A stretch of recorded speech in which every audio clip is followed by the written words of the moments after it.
최근에 다른 사람으로부터 책 선물을 받으신 적이 있으십니까? 오늘 성경은 한 사람이 책을 선물로 받게 되면서 일어난 이야기가 기록되어 있습니다. 여러분 15절을 한번 보실까요? hil기야가 서기관 사반에게 말하여 이르되 내가 여호와의 전에서 율법책을 발견하였노라 하고 hil기야가 그 책을 사반에게 주매. hil기야라고 하는 대제사장이 서기관이었던 사반에게 책 한 권을 주었습니다.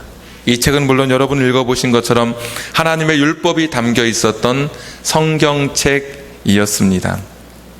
이 성경책을 건네받은 사반이라고 하는 사람은 이 책을 장식용으로 꼽아두지 않았습니다. 그리고 이 책을 일주일에 한 번씩만 보는 그런 사람이 아니었습니다. 여러분 18절 한번 같이 보실까요? 18절. 우리 18절은 같이 한번 읽겠습니다. 시작. 서기관 사반이 또 왕에게 아뢰어 이르되 제사장 hil기야가 내게 책을 주더이다 하고 사반이 왕 앞에서 그것을 읽으매. 아멘. 사반이라고 하는 사람은 책을 선물로 받고 그 책을 꽂아둔 사람이 아니라 요시야라고 하는 당대의 왕과 함께 그것을 읽은 사람입니다. 오늘 여러분에게 질문 한번 드려볼까요? 여러분 가지고 있는 성경책은 여러분 선물 받으신 겁니까? 여러분이 직접 돈을 주고 사신 겁니까? 이제 진짜 드리고 싶은 질문이 있습니다. 내 돈 주고 샀다는 걸 너무 강조하지 마십시오. 대부분 다 그렇게 합니다. 진짜 드리고 싶은 질문은, 그렇다면 여러분이 사셨거나 선물 받았던 이 성경책을 오늘 사반처럼 건네받은 그 책을 여러분은 읽으시는 분이십니까? 이것이 여러분에게 드리고 싶은 진정한 질문입니다. 지난주에 설교 제목 여러분 기억하시나요? 항상 주보를 펼쳐 보이시고 네? 다시 시작하는 성경 읽기였습니다. 그때 미국에 살고 있는 한 30대 중반의 한 어머니의 이야기를 제가 전해드렸죠. 얼마나 고운 심성을 가졌는지. 사랑하는 두 딸을 키우는 어머니인데 조이스맘이라고, 초등학교 3학년 그리고 한 3살 낸 아이를 키우는 엄마입니다. 네, 프로필에 이렇게 써놓았어요. 지난주에도 소개해드렸지만 너는 나를 엄마라고 부르고 나는 너를 친구라 부른다. 굉장히 여러분 시적이지 않습니까?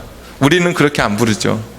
너는 나를 엄마라 부르고 나는 너를 왼수라 부른다 이러는데 나는 너를 친구라 부른다. 그때 그분이 했던 이야기가 그거지 않습니까? 내가 대학 졸업하고 처음으로 성경을 읽었다는 거예요. 눈물이 났다는 거예요.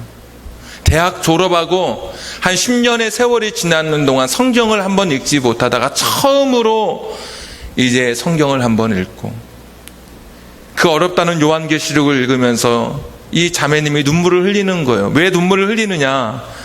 하나님이 이 세상이 어떻게 될 것인지, 내가 어떠한 사람으로 어떠한 마지막을 맞이할 것인지 자세하게 가르쳐 주신 말씀들을 보면서 하나님의 그 자비하심, 하나님의 그 섬세하심 앞에 이분이 눈물을 흘렸다는 거예요. 오늘이 성경 일독 주일입니다. 6개월의 삶을 정리하면서 과연 나는 성경을 어디까지 읽었는지, 성경 읽기표에 보니까 시편 108편까지 읽어야 성경 반절을 읽으신 거더라고요. 아직까지 여기까지 오지 못하신 분들이 있다면 여러분 부지런히 오십시오. 달려오십시오. 우리가 하나님 앞에 설 때에 한 번은 그분이 내게 주신 말씀, 우리에게 주신 말씀을 한 번은 읽고 가야 되지 않겠습니까? 욕심이 있다면 자기 나이만큼 성경을 한 번씩 읽고, 가령 50세라면 50번을 성경을 읽고, 60세라면 60번을 60독을 하고, 더 오래 살기 원하시는 분은 한 200독 하고, 그렇게 성경을 읽고 우리가 하나님 앞에 서는 이런 거룩한 소원을 우리가 가졌으면 좋겠습니다. 우리만 성경을 읽는 것이 아니라 주일 학생들도 성경을 읽고 있습니다. 주일 학생들은 마태, 마가, 누가, 요한 이 사복음서를 읽고, 중고등부는 신약 성경을 읽기로 목표하고 있습니다. 저와 여러분은 신구약 성경 전체를 읽기를 목표로 하고 올 한 해를 시작했습니다. 말씀드리지만 빨리 읽으면 56시간이면 성경을 일독할 수 있습니다. 조금 느리게 읽어도 70시간이면 성경을 일독할 수 있습니다. 넘기 힘든 산이 아닙니다. 너무나도 거대한, 우리가 감히 올라갈 수 없는 그런 영험한 봉우리가 아니라 마음만 먹으면, 결심하고 결단하면 언제든지 한 번은 내가 읽어낼 수 있는, 하나님이 우리로 하여금 읽을 수 있는 그런 책의 분량으로 우리에게 허락해 주셨습니다. 신구약 성경 합쳐서 1189장입니다. 2000장이 채 되지 않습니다. 그러면 수학을 계산하시는 분들은 한 달이 30일이니까 하루에 40장씩 읽으면 성경을 일독하실 수 있습니다. 반쪽에서 20장씩 읽으면 2달이면 성경을 일독할 수 있습니다. 그렇게 따지면 1년에 2번도 가능하고 3번도 가능하고 4번도 가능한 것입니다. 전반기를 마무리하면서 주보에 성경 반독하신 분들, 아까 광고 드렸던 것처럼 명단을 실어드렸습니다.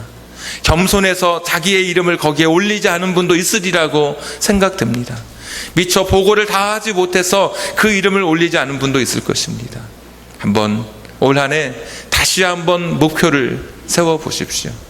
여기서 잠깐 멈추고 내가 이 스피드로, 이 속도로 계속 읽으면 성경을 읽을 수 있을 것인지 생각하고 올 한 해 마치기까지 한번 하나님의 말씀을 붙들고 살아갈 수 있는 여러분 되기를 주님의 이름으로 부탁드립니다.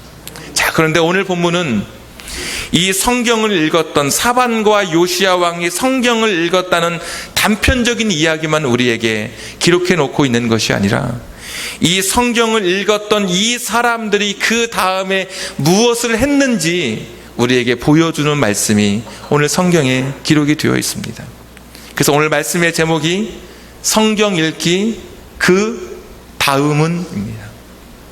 내가 성경을 읽고 있다면 그 다음은 무엇을 하는 것인지, 어떻게 해야 될 것인지, 오늘 성경을 건네받고 선물 받은 그 성경을 읽었던 사람들의 이야기를 통해서 3가지 우리 마음의 교훈을 같이 나누려고 합니다. 첫 번째는 읽은 그 말씀을 나의 말씀으로 받아들여야 합니다. 내가 하나님의 말씀을 읽었다면 그 말씀을 내 말씀으로, 내게 주시는 말씀으로 받아들이는 것입니다. 오늘 19절 말씀 한번 보십시오. 왕이 율법의 말씀을 듣자 곧 누구의 옷을 찢었습니까? 자기 옷을 찢었습니다. 다른 사람의 옷을 찢는 것이 아니라 내 마음을 찢는 겁니다.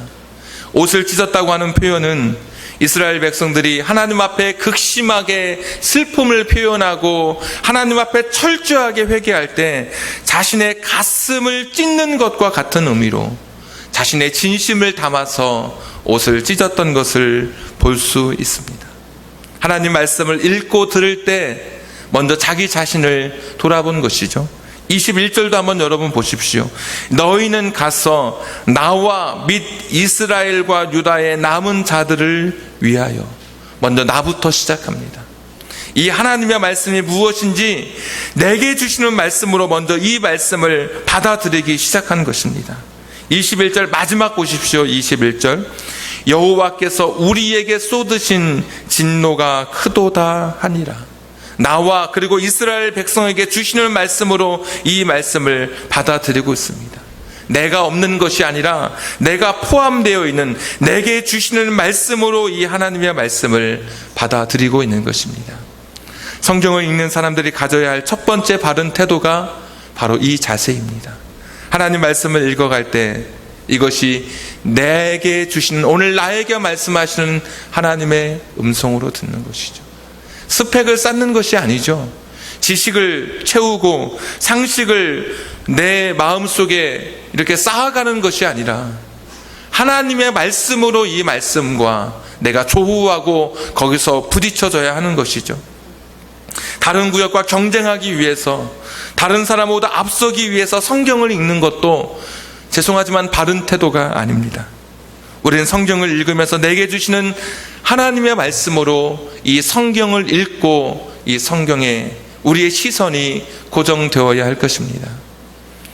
교회를 건축한 어떤 한 목사님과 대화할 그런 기회가 있었습니다.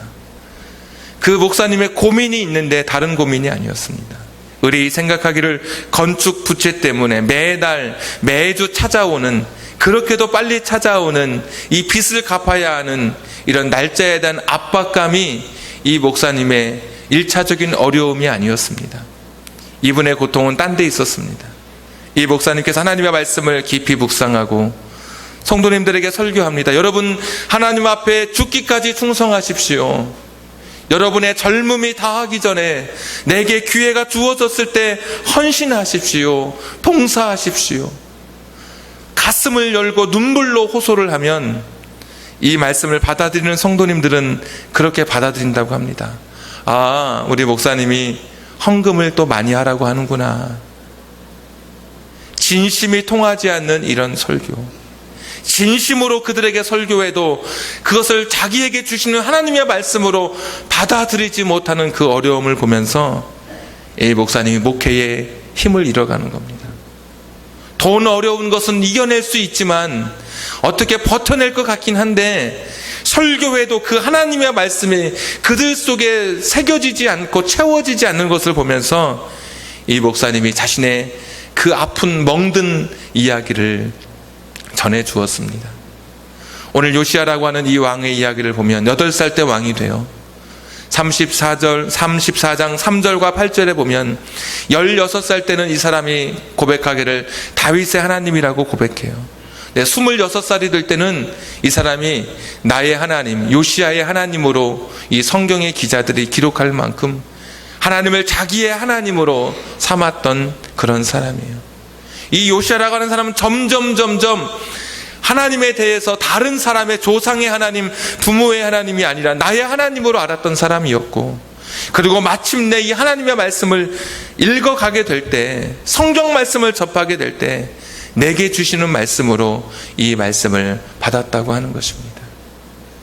오늘도 여러분이 성경을 펴서 읽을 때, 오늘 여기까지 반독하고 일독하고 이독하는 분이 있다 한다면 성경 읽기 그 다음 첫 번째 기억해야 될 것은 이 하나님의 말씀은 내게 주시는 말씀이라는 것, 나에게 지금 하시는 말씀이라는 것을 여러분 기억하실 수 있기를 바랍니다. 두 번째, 성경 읽는 사람들이 잊지 않고 기억해야 할 두 번째가 있습니다. 이것은 읽는 그 말씀을 좀 더 잘 알기 위해 묵상하고 연구하는 것입니다. 하나님 말씀을 읽다가 이 말씀을 좀 더 잘 깨우치기 위해, 좀 더 이 말씀을 밝히 알기 위해 시간을 투자하고 여기에 내 마음을 쏟아붓는 것을 이야기합니다. 여러분, 21절 다시 한번 보십시오. 21절. 하나님 말씀을 읽었던 이 사람들이 했던 일이 무엇이냐? 두 번째, 너희는 가서 나와 및 이스라엘과 유다의 남은 자들을 위하여 이 발견한 책의 말씀에 대하여 여호와께 물으라 그랬습니다. 그리고 22절에 가면 훌다라고 하는 여선지자에게 나아가서 하나님의 말씀이 진정한 의미가 무엇인지 이 말씀에 대해서 그들이 진지하게 찾기 시작하고 구도자의 자세를 갖게 됩니다. 학자들은 이 말씀이 아마도 저주와 축복에 관한 말씀이기 때문에 신명기 28장일 가능성이 있다라고 이야기하고 있습니다. 어떤 본문인지는 모르지만 그 성경을 읽었을 때 그 성경에 좀 더 깊은 의미를 깨닫기 위해서 그들은 좀 더 연구했고 좀 더 그 말씀을 묵상했고 좀 더 그 뜻을 찾으려고 노력한 것입니다. 많은 분들이 시험 공부하고 아이를 시험 치게 될 때 가르쳐주는 비법 중에 하나가 아는 문제부터 풀고 모르는 문제는 제일 나중에 풀라는 그런 이야기를 많이 하죠. 모르는 문제에 붙들려 있다가는 아는 문제까지도 풀 수 없는 시간이 닥치게 되니까 먼저 아는 문제부터 풀라고 이야기를 합니다. 굉장히 지혜로운 방법이죠. 사실 성경 읽기에도 그런 방법이 사실은 필요합니다. 어떤 분은 창세기를 읽고 출애굽기를 읽다가 레위기에서 멈추는 사람들이 있죠. 레위기 말씀은 내가 도저히 이해하지 못하겠다, 내가 넘을 산이 아니다 싶어서 그만 포기하는 분들이 있어요. 그런 분들에게는 차라리 레위기를 건너뛰고 민수기를 읽으라고 제가 말씀드리고 싶어요. 그리고 성경을 다 읽고 만약에 내 위기만 남았다면 아까워서라도 성경 일독하고 싶어서라도 마침내 내 위기를 읽고 말 것입니다. 자, 그런데 문제는 성경을 일독하든 이독하든 삼독하든지 간에 중요한 것은 내가 모르고 지나가는 말씀들, 내가 아직도 나의 것이 되지 않은 그런 말씀들이 여전히 많이 남아있다면 모르는 말씀은 죽을 때까지 모르고 지나가는 말씀이 아니라 이 말씀 앞에 진지하게 내 자신이 한번 서보는 겁니다. 가는 말씀을 읽다가 진리가 너희를 자유케 하리라. 이게 무슨 말일까? 진리가 어떻게 우리를 진리는 무엇이고 자유케 된다는 것은 무엇일까? 여러분, 하나님 앞에 이 성경을 기록한 하나님 앞에 성령께서 밝혀주셔서 이 말씀을 깨달을 수 있도록 여러분 한번 기도해 보세요. 한 말씀을 붙들고 이 말씀의 뜻이 무엇인지 오랜 시간 한번 머물러 보십시오. 그 자리에서 하나님, 진리가 너희를 자유케 한다고 하는데 이 말씀이 무슨 뜻입니까? 하나님, 제게 가르쳐 주시옵소서. 하나님, 이 말씀의 뜻을 내가 밝히 깨닫고 싶습니다. 여러분, 그렇게 한번 하나님 앞에 물어보셔야 돼요. 그리고 성경을 읽다가 이런 분들이 우리 교회에 나오셔야 돼요. 목사님, 아니면 전도사님, 아니면 구역장님, 강사님, 내가 성경을 읽다 보니까 이상한 데가 있어요. 여기하고 저기하고 안 맞아요. 이거는 도저히 내가 납득할 수 없는 구절이 있어요. 이거는 도대체 무엇입니까? 이런 분들이 나오셔야 돼요. 그냥 의미 없는 수긍, 의미 없는 인정보다는 오히려 의문을 가지고 거기에 궁금함을 가지고 성경에 대해서 물음표를 가지고 진지하게 나아갈 때 거기서 주시는 하나님의 은혜가 미처 경험하지 못한 은혜를 저와 여러분이 경험하게 될 거예요. 성경은 샘물과 같아서 파면 팔수록 더 신선한 물이 나오게 되어 있습니다. 여러분, 하나님의 말씀에 대해서 깊이 그 말씀을 천착하시고 그 말씀을 붙들어 보십시오. 요즘은 성경 읽기 그런 좋은 그런 시대가 되었습니다. 이 성경책을 읽기가 여러분 힘드시다면 인터넷에 대한성서공회에 한번 들어가 보십시오. 대한성서공회. 거기 들어가면 조금 더 쉬운 성경으로 번역되어 있는 그런 번역본들을 만나실 수 있습니다. 때때로 운이 좋으면 베들레헴이라고 하는 그런 무료 프로그램이 있습니다. 그런 무료 프로그램을 인터넷에 다운받아서 무료니까 그것을 컴퓨터에 설치하면 한 20개 이상의 성경을 같이 비교하면서 읽어볼 수 있습니다. 그것만 읽어보아도 여러분 굉장히 성경을 이해하는 데 많은 도움이 될 것입니다. 이게 무슨 말인지 모르지만 같이 비교해서 읽어보면 좀 더 이해할 수 있도록 많은 부분들이 성경이 잘 번역되어 있습니다. 어떤 분은 핸드폰 갖고 계시죠? 핸드폰 6,400원을 투자하시면 두란노에서 나온 우리말 성경을 여러분 다운받으실 수 있습니다. 우리말 성경을 읽어보면 가장 원문에서 가장 근접하게 번역된 성경이 우리말 성경입니다. 보시면 좀 더 성경의 깊은 의미를 정확하게 명확하게 파악할 수 있습니다. 아니면 이런 분들 괜찮으실 거예요. 돈을 좀 비축해 놓으셨다가 누구에게 좀 부탁하셔요. 가까운 기독교 서점에 가시면 성경이라고 말하기도 어렵고 성경이라고 안 할 수도 없는 책이 있습니다. 메시지 성경이라고 하는 책이 나와 있어요. 그 책은 우리의 현대의 언어로, 일상의 언어로 성경을 기록해 놓았습니다. 성경 66권이 다 완간되었습니다. 최근에 읽어보면 우리의 언어예요. 우리의 언어로, 일상 우리가 지금 말하는 언어로 성경을 쭉 풀어서 해석해 놓았습니다. 그것만 읽어보아도 이 성경이 무슨 의미를 갖고 있는지 우리에게 가르쳐 주실 거예요. 여러분, 다른 사람에게 어떤 선물을 할 때가 있다면, 그분이 크리스천이라면 과감하게 책을 선물하십시오. 그냥 우리가 갖고 있는 일반 책은 다 갖고 있으니까 그 책이 아니라 제가 조금 전에 말씀드렸던 우리말 성경이든지 아니면 메시지 성경이든지 그 책을 한번 선물해 보십시오. 우리가 때로 돌잔치에 가게 될 때 있죠. 돌잔치에 가서 금반지를 하고 하는데 여러분, 그때 한번 성경을 선물해 보십시오. 그때 어린이들이 같이 읽을 수 있는 그림 성경이 있습니다. 2살, 3살 때부터 그 어린아이들이 그림이 그려진 성경책을 보면서 부모와 함께 성경을 읽게 될 것입니다.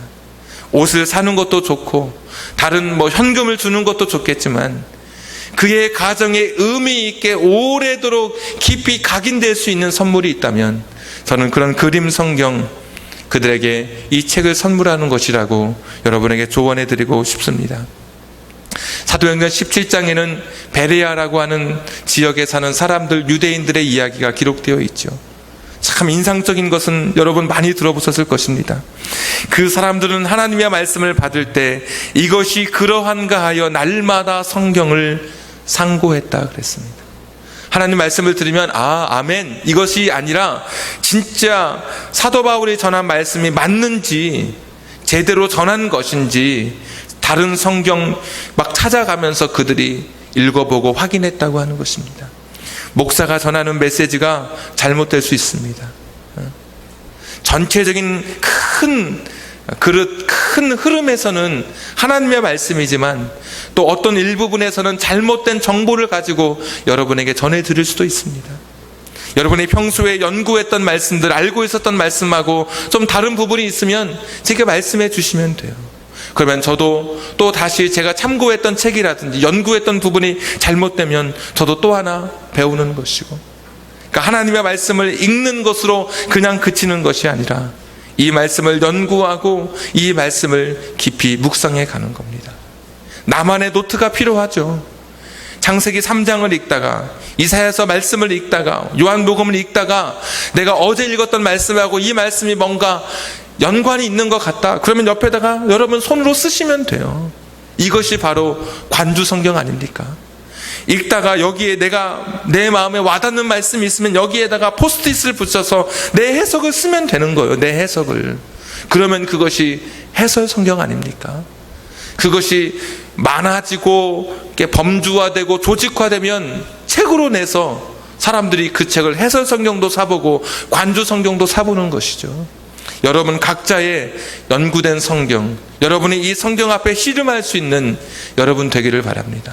그냥 나 1독했어, 2독했어, 3독했어, 이것이 우리의 스펙이 아니라 정말 진지하게 한 말씀 앞에, 어떤 한 문단 앞에, 한 어떤 난제 앞에 오랫동안 머물면서 더 깊은 성경의 은혜를 찾기 위해서 더 고민하고 연구하는 여러분 되기를 주님의 이름으로 부탁드립니다.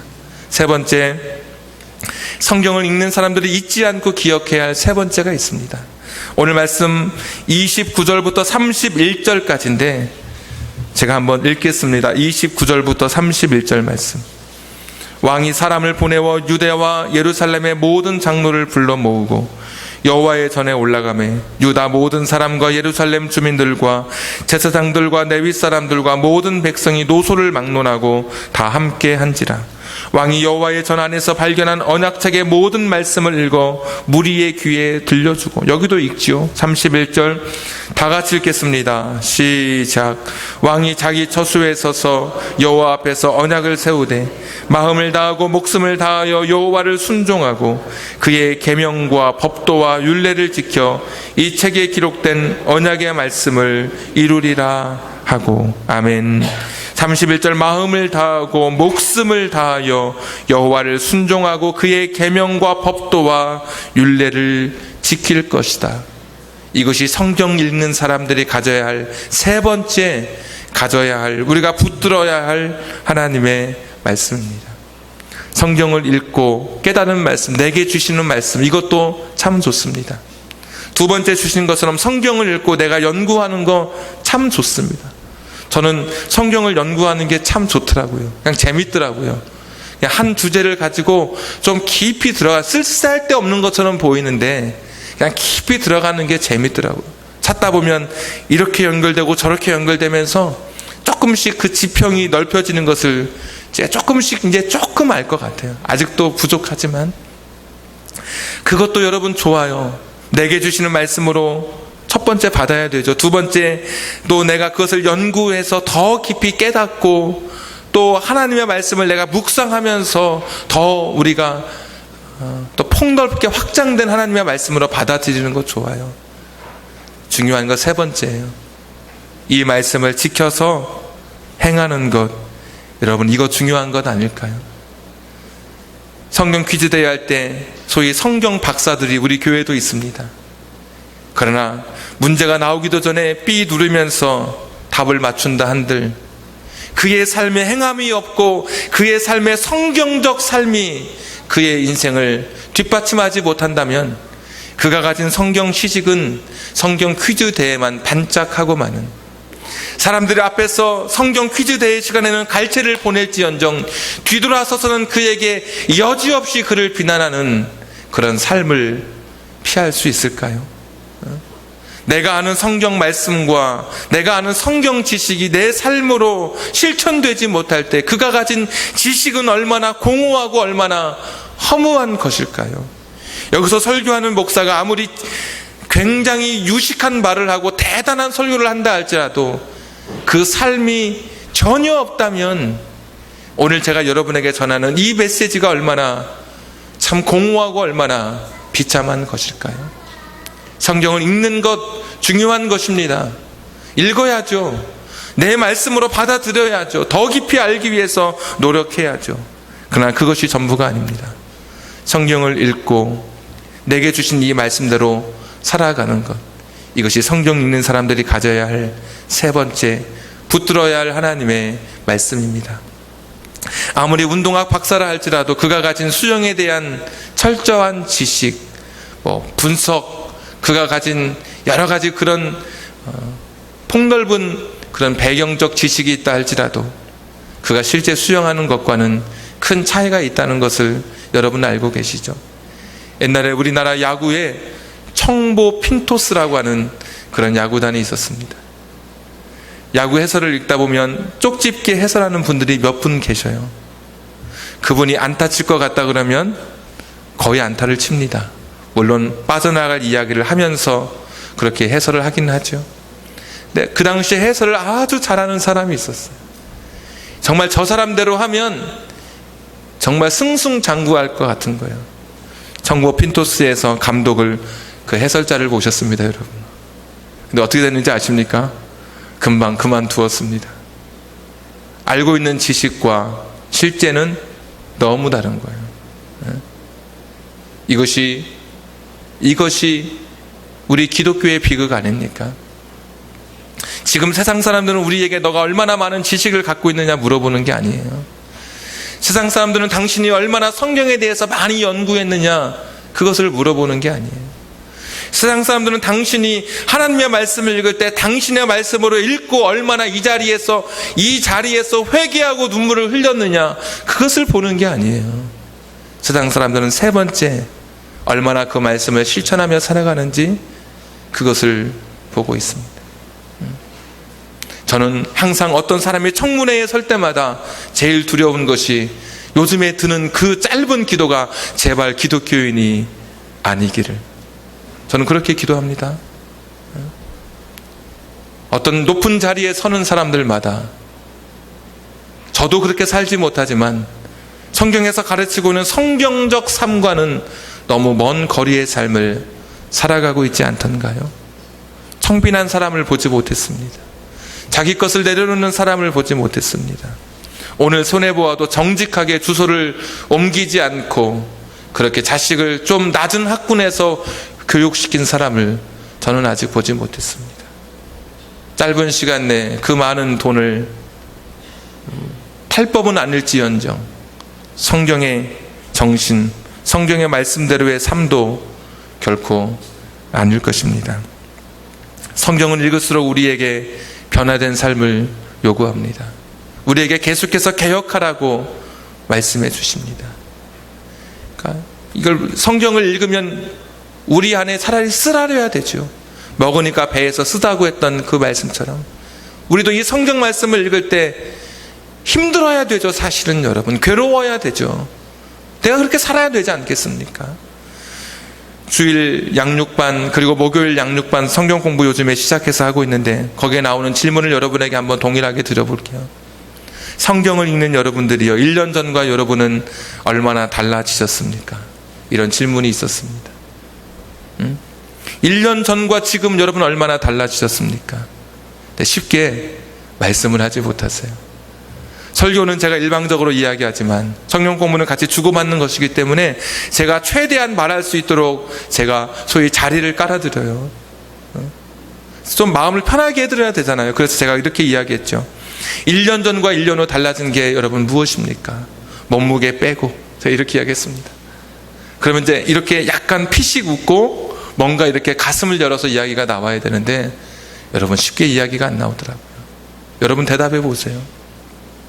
1년 전 나와 여전히 내가 성경을 읽고 설교를 듣고 기도하고 직분이 올라가고 헌금하고 멀리서 교회에 와서 하나님 앞에 예배드렸던 내가 1년 전과 오늘 1년 후의 내 삶이 여러분 얼마나 달라지셨어요?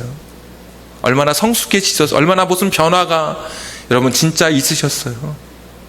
월화수목금토일 매일같이 싸우는 사람이 있다면, 그런 가정이 있다면 성경책을 붙들면 싸우는 하루하루 횟수가 점점 줄어들어 가는 게 이것이 제대로 성경을 읽는 사람인 거예요. 늘상 거짓말이 입에 붙은 사람이라면 거짓말을 할 때 하기 전에 하나님 말씀이 생각나서 거짓말의 횟수를 줄여가는 사람, 죄에 노출되어 있는, 죄에 머물러 있는 시간을 줄여가는 사람이 제대로 성경을 읽어가는 사람이에요. 내가 조금 손해보면서도 양심적으로 살아가려고 내 삶을 결단하는 사람, 이것이 제대로 성경을 읽어가는 사람이에요. 성경 읽기 그 다음에 3가지 오늘 주신 말씀이 있죠. 첫 번째도 중요하고 두 번째도 중요하고 다 중요한데 오늘날 이 시대에는 이 3번째가 중요한 것 같더라고요. 세상에서 3번째를 우리에게 요구하고 있어요. 그들만의 니그라고 우리 안에 여기서 아무리 북치고 장구치고 회개하고 가슴을 치고 통회한들 세상 사람들이 어떻게 알아요? 모르죠. 세상에 나가서 우리의 삶이 보여져야 하지 않겠습니까? 마태복음 7장에 보시면 주님께서 이런 말씀하셨죠. 주의 말씀을 듣고 행하는 자가 지혜로운 사람이다. 말씀을 듣고 행하는 사람이 지혜로운 사람이었어. 비가 오고 바람 불고 창수가 날 때 마지막 날에 하나님 앞에 인정받을 것이라고 이야기했습니다. 반대로 모래 위에 집 지은 사람이 있죠. 흔히 생각하기를 우리가 모래 위에 사실 집 짓는 어리석은 사람이 어디 있습니까? 푹푹 빠지는데 영어 성경에 보면 샌디 그라운드에 모래로 된 땅이에요, 여러분. 이 말은 그 당시 문화를 좀 더 보셔야 돼요. 이스라엘에 가면 계곡이 있는데 평소에는 흐르지 않는 계곡이 있어요. 그냥 넓은 이런 곳인데 꼭 우기 때만 되어야 그때만 잠시 흐르고 메마른 사막과도 같은, 그냥 모래와로 같은 그런 땅이 돼요. 거기도 아주 단단하죠. 집을 지을 수 있죠. 근데 모르는 거예요. 그때는 언제 하느냐, 비가 오고 바람 불고 창수가 나면 그 샌디그라운드, 그 와디라고 하는 그 마른 골짜기, 우리 성경에 마른 골짜기라는 단어가 나오는데 그런 곳에 지어진 집은 다 무너진다는 거죠. 그러니까 하나님 말씀을 읽고 듣고 연구하고 이런 것은 표시가 안 나요.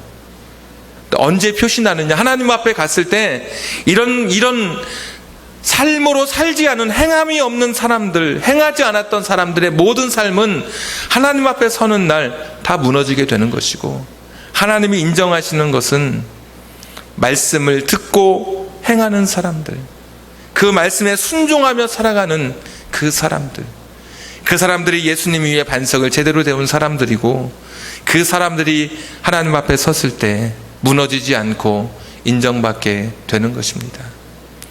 우리가 천국에 갔을 때, 하나님 앞에 섰을 때 우리가 알고 있는 지식이 그것으로 하나님 앞에 인정받지 못할 것입니다.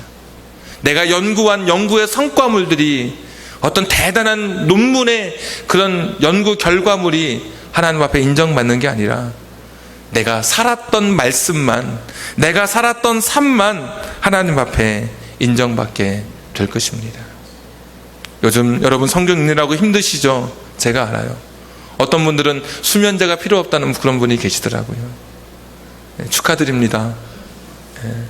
수면제를 안 사도 되시는 분들이 계신데요, 성경 펴기만 하면 참 좋으신다고.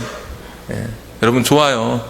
하나님이 사랑하는 자에게 잠도 주신다 그랬으니까 그 표현은 아니겠지만 그러나 여러분, 하나님 말씀을 읽으시느라고 힘드신 것 제가 알아요. 그러나 읽는 것이 전부가 아닌 거예요. 지금 읽어내는 것도 힘들지만 읽는 것이 마지막이 아니라 오늘 반독하고 올 한 해 일독하시는 분들에게 부탁드리고 싶어요. 내게 주시는 말씀으로, 그리고 그 말씀을 더 연구하고 깊이 묵상하면서 그 의미를 찾으려